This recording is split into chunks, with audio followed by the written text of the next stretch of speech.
Hey guys, Britt here. Welcome to End Times Bible Prophecy. Make sure to hit the subscribe, like, share, and restack buttons. Well, is this the trigger for the big collapse? And by big collapse, I mean the global economic financial crisis that is coming. I believe part of it's already here in the form of a depression. We've talked about that in the past. I believe that started back in October.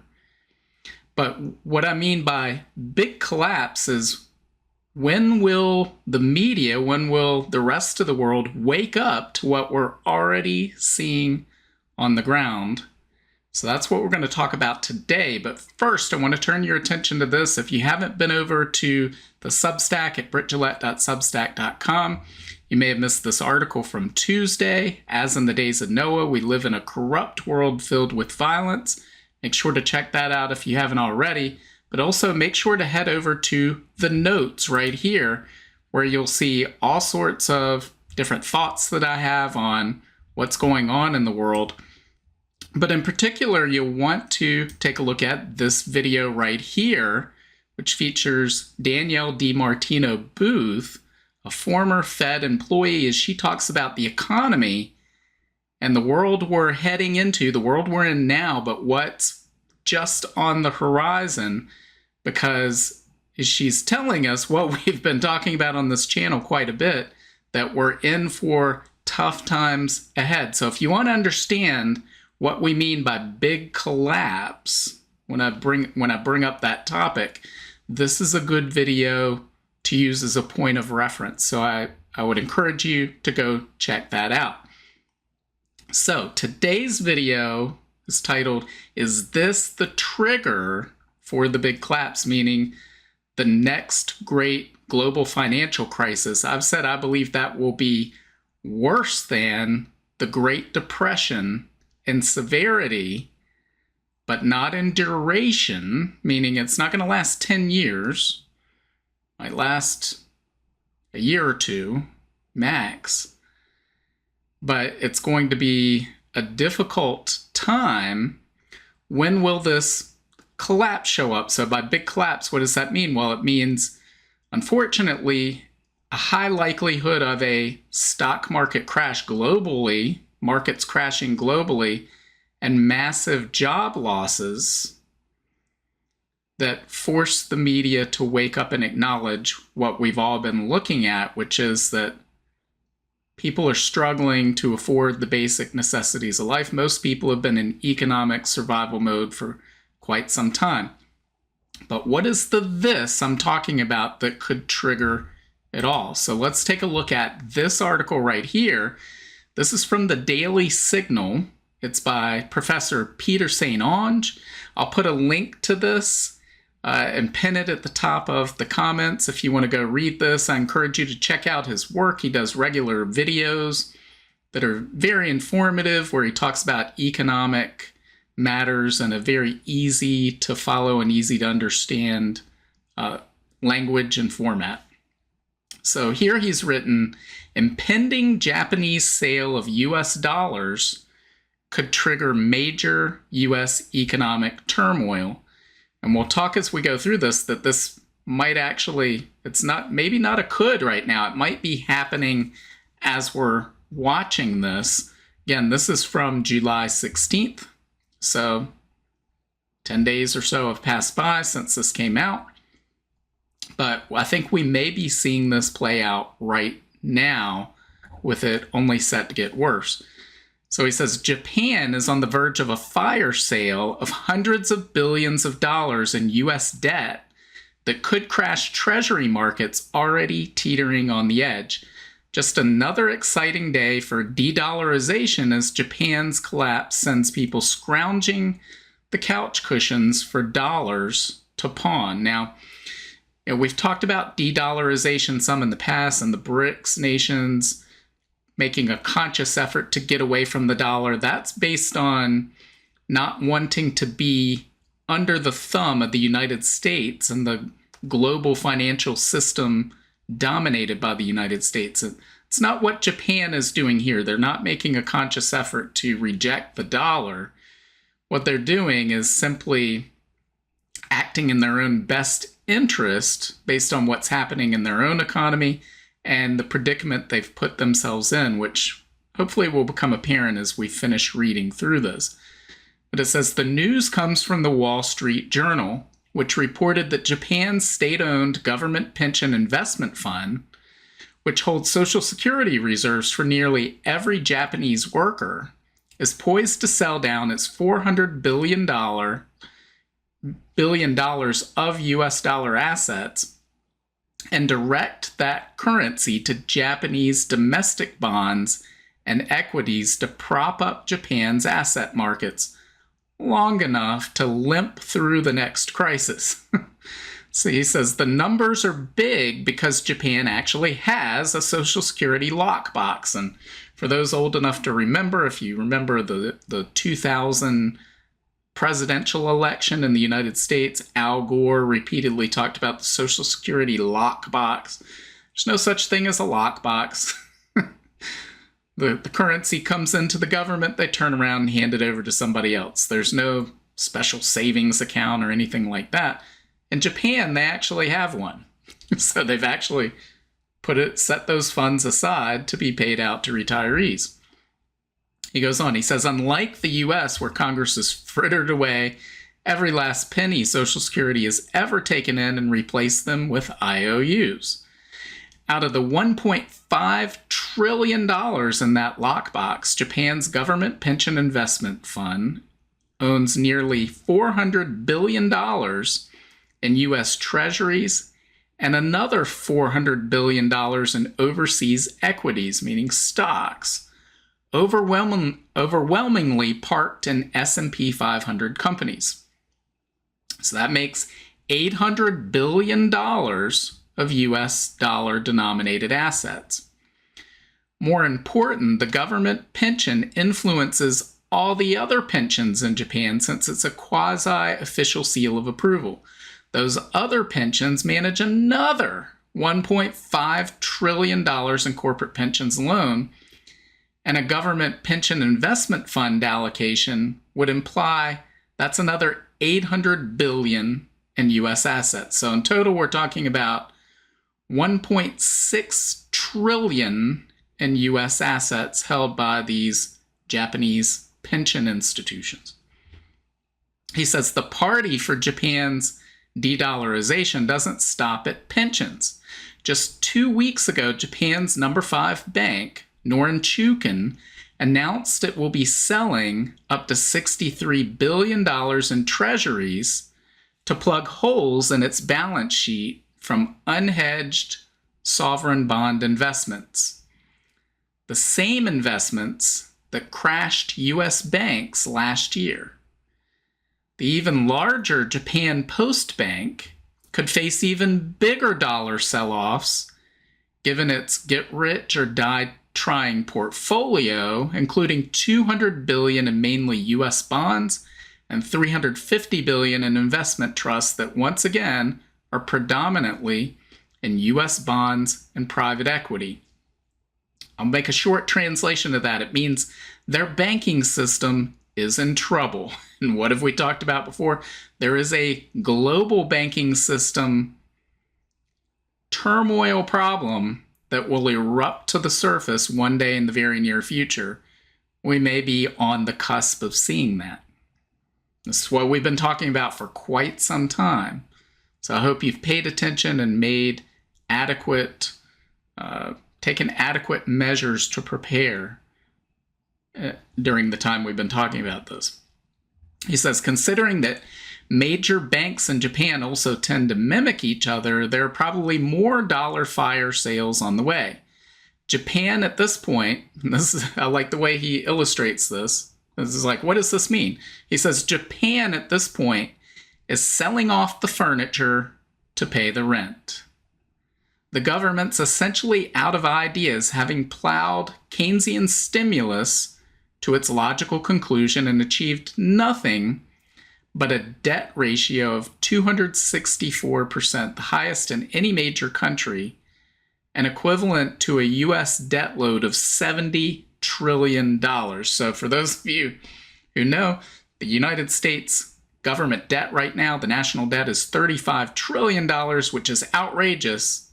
Well, Japan essentially has double that, right? They're twice as worse off as the United States is. And they say here, highest of any major country. That 264% is the highest in history, as far as I know of an industrialized major economy being that indebted. Never, all the previous cases, I think, where it's been 120% or higher, has ended terribly. The only case where you can say that it hasn't is Japan right now, but that story's not over yet. We're watching it play out right now. It says the one thing Tokyo hasn't tried, of course, is radically shrinking the government. What an idea. Slashing government spending, slashing small business taxes, regulatory mandates, and getting the central bank out of economic mismanagement. As for the dollar, if Japan is about to flip into a mass seller, that knocks out the single biggest overseas holder of U.S. debt, and at a time when the number 2 holder, China, is selling dollars hand over fist. What if there are not enough buyers for U.S. debt? He says, well, prices crash and interest rates soar. Now, he's not talking about prices in the general economy, but prices for U.S. debt, meaning the interest rate on the U.S. national debt would skyrocket. He said, we'd be back to crashing banks here in America, and Washington's debt service driving toward $2 trillion per year in interest alone. And keep in mind, that's with what they tell us is, well, record employment, the economy's so great. What happens when you have millions of job losses? The economy is shrinking. Those deficits become $8, $9, $10 trillion, which is unlike anything we've ever seen before.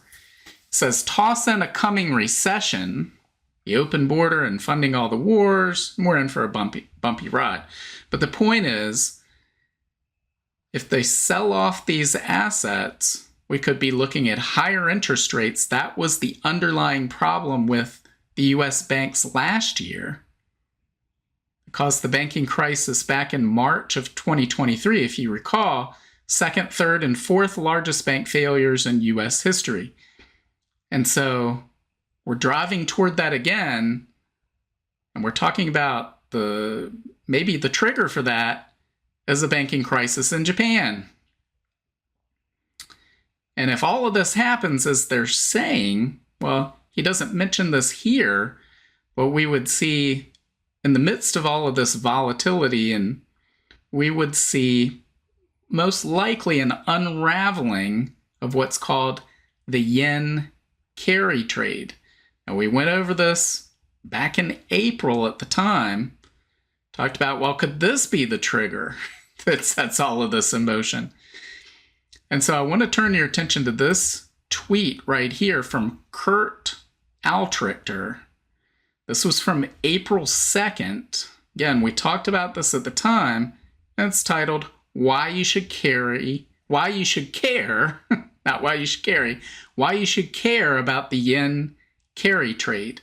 So I'll put a link to this as well and pin it in the comments for those that want to look at this whole thread and read what he has to say about what this is. What is the yen carry trade? Why is it important? Don't want to go into all the nuts and bolts of that right here, but instead we're going to talk about why it's important to this specific instance of what he's talking about right here with Japanese financial institutions selling off dollar-denominated assets and using them to buy yen-based assets, Japanese bonds, and Japanese stocks. So he says here, enter the yen carry trade, a strategy for low-risk returns, or at least, let's stop there. That's what they claim it is, and it has been for well over a decade. It's low risk until it's not. And so you have a lot of hedge funds and various individuals engaged in this trade, which he outlines here. It says investors borrow cheap yen to invest in higher yielding fixed income around the globe. So in other words, like Japan has artificially suppressed its interest rates. The Bank of Japan has purchased, they've created yen out of thin air, just printed them, and gone out and bought Japanese government bonds to the point where they own, I believe it's more than half of all Japanese government bonds. Do you understand? This is a shell game. This is what you would expect somebody on the street who's trying to trick you, take advantage of you to be doing. So they issue debt to buy whatever it is, fund whatever government programs they want. Then they turn around and they create yen to buy the debt so that the interest rate will be suppressed. And the reason they're doing that is because with national debt, 264% of their GDP, if they allow interest rates to go where the free market wants to take them, well, it would bankrupt their nation because the interest alone on their debt would exceed all of the taxes they're collecting. So they have been buying this, creating, artificially suppressing these interest rates. So what these investors do, they borrow yen, Japanese bonds that are yielding 0.5% or 1%, and then they sell those and they go buy higher yielding debt, say a United States debt that's 4.5%, and they pocket the difference. So they're borrowing in yen, converting those to dollars, collecting the higher rate, and their hope is, well, then they turn around and they buy those yen back that they hope have continued to depreciate. But again, that's a low-risk strategy until it's not. So it says investors borrow cheap yen to invest in higher-yielding fixed income around the globe. This dynamic is lucrative until the yen strengthens, making it a critical point for investors to watch. Remember that. A strengthening yen relative to the dollar is what would unravel the entire yen carry trade. Why is that important? Well, he goes on to explain. Let's read a little bit more here. He says, here's how it works. Hedge funds, family offices, and some high net worth investors will borrow the yen at around 1%. So this is what we were just talking about. They do this by selling Japanese government bonds short, right? So you sell it short. That means you promise to buy it back later, which means there's no limit to what you may have to pay if you're called on that. It says, and buy treasury bonds or other fixed income like emerging market debt or junk bonds at between 4 and 10% yields. So basically, imagine if you could take out a loan and you had to pay the loan back at 1%, but you're able to invest in something that yields 4 to 10%. Well, that sounds like a good idea. It says, again, this works well until the yen strengthens. And that's why this matters. He says, in response to the yen reaching a 34-year low, Japanese authorities have recently warned against this type of speculative trading, which is code for saying they're willing to purchase trillions of yen to prop up the currency if the sell-off continues. A rapid rise in the yen will unravel carry trades, causing widespread market volatility that could be catastrophic. Imagine mass selling of all, because what happens is they sell these U.S. assets, U.S. debt, U.S. stocks, use that to go back and buy the government bonds or the stocks, then that causes those to go up. Anyone that sold those things short then gets called, that they're forced to buy. And you've heard of a short squeeze few years ago, there was one that made all the headlines, the GameStop short squeeze that caused GameStop stock to go from $4 a share to $400 a share in a matter of maybe a month or two. So if we see a short squeeze here that's forcing the yen people into these yen-denominated assets, well, then that causes this vicious cycle, because then you're driving the yen to the yen appreciates against the dollar, which causes others to have to sell their dollar-denominated assets to buy back those short positions, and it just completely unravels and causes chaos in the global markets. Need an example? Well, let's take a look at this. When we first brought this up, we talked about 160 to 162 on the Japanese yen. This is the number of yen currently required to receive $1, right? 153.86 yen to $1. That's the exchange rate right now. We said at the time that we brought this up, back in April, at the time it was rising and it was up into the 150s. We said 160 to 162 was what many believed would cause central bank action. Well, we hit that 2-3 weeks ago. It got close to 162. Look at what's happened since then. We've seen this huge appreciation of the yen from 162 to the dollar to down into the 150s. Pre-recording this, I don't know where this stands as of midday Friday when this video will go up, but this is going to cause this yen carry trade to unravel as this continues, and it can be just a self-fulfilling cycle that forces the yen to appreciate more, which forces people to sell those US assets, buy the Japanese assets, which forces more selling of US assets. And this could cause a cascade of problems for global financial markets and the global banking system. So we'll keep our eye on this. We've also been seeing the yield curve, which has been inverted for 2 years. We've talked about how that is a key metric to watch. For a year and a half, we've been talking about watch that yield curve.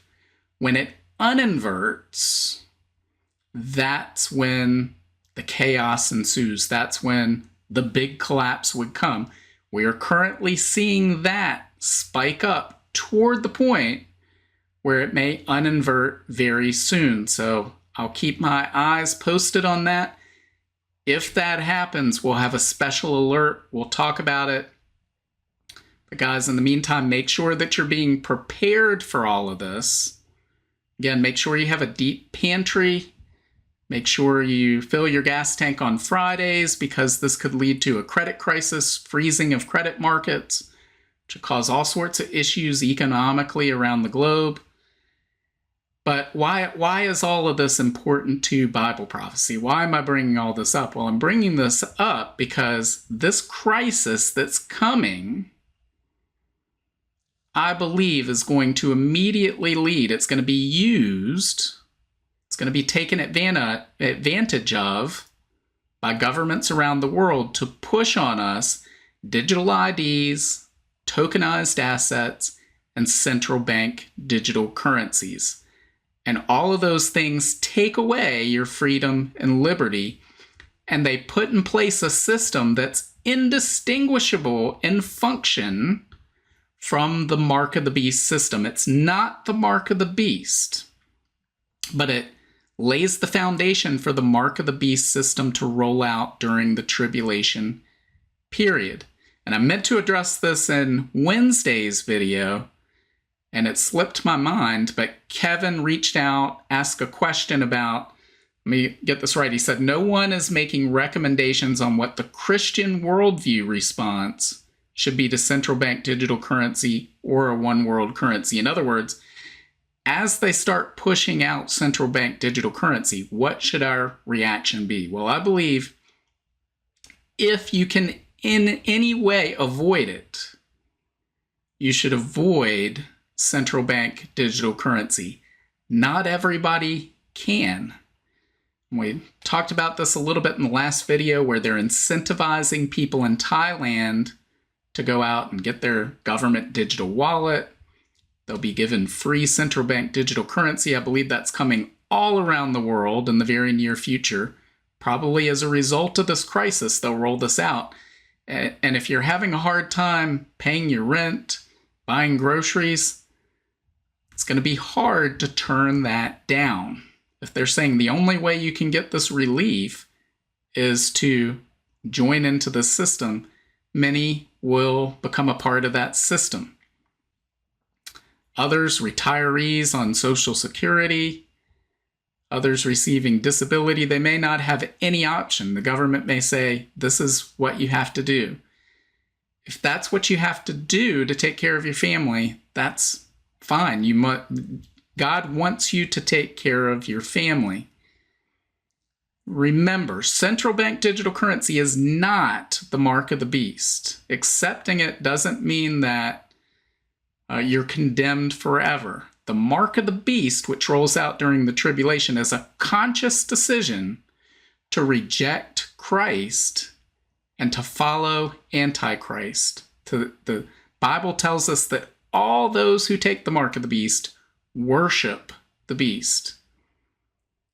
The only ones who do not take the mark of the beast and worship the beast are born-again Christians.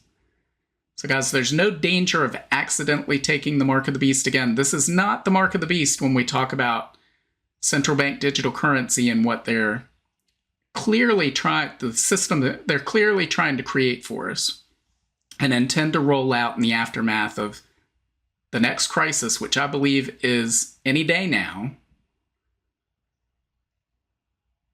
But it sets the stage for the mark of the beast. So we should be resisting it. It takes away freedom and liberty. We should be standing for righteousness. If you have the ability to reject this, then you need to stand firm against it. But again, if you have no choice, I don't think God is going to judge you for using central bank digital currency instead of the means of currency that we've had in the past. That only comes during the tribulation. If you're a born-again Christian, I believe the Bible teaches a pre-tribulation rapture, which means you will not be here during the tribulation to even encounter the mark of the beast. But for those who are, maybe somebody's watching this after the fact, again, the mark of the beast is not something you accidentally take. It's a conscious decision to reject Christ and to worship Antichrist. So keep that in mind. Guys, tough times, I believe, are just ahead. We've been talking about this for quite some time, this specific financial crisis and collapse. We're getting closer and closer to it. Again, I'll do a special update, a special alert when we see the yield curve uninvert, because I believe that's the key metric we should be looking at to know when that has arrived. Be doing what you can now to prepare for that time period, because it's going to be, I believe, very tumultuous. But guys, in spite of all of that, there's nothing to fear. You shouldn't be worried. Keep your eyes fixed on Jesus. Jesus gives us a peace that surpasses all understanding. It's a peace the world cannot provide and that the world can't understand. And through that peace, we're witnesses to others for Jesus Christ, because if they can see the peace you have in the midst of all this turmoil, then people around you will say, how can I have that peace? I want to know how to have that peace. Make sure you're prepared to respond and give an answer to why you have hope in Jesus Christ. So guys, let me know what you think. Leave your comments below. Make sure to hit the like, share, subscribe, restack buttons. Guys, a lot of people ask all the time, what can you do? What can we do? I don't know what I can do. Obviously, you can pray. Definitely pray. But hit the like, share, and subscribe buttons, getting videos like this out so that other people are informed. That helps tremendously. So make sure you're engaged in prayer, reading your Bible every day, that you're preparing for the things to come so that you can take care of yourself, your family, your neighbors, all those around you. Guys, again, let me know what you think. Leave your comments below, and God willing, I will see you on Monday. Bye.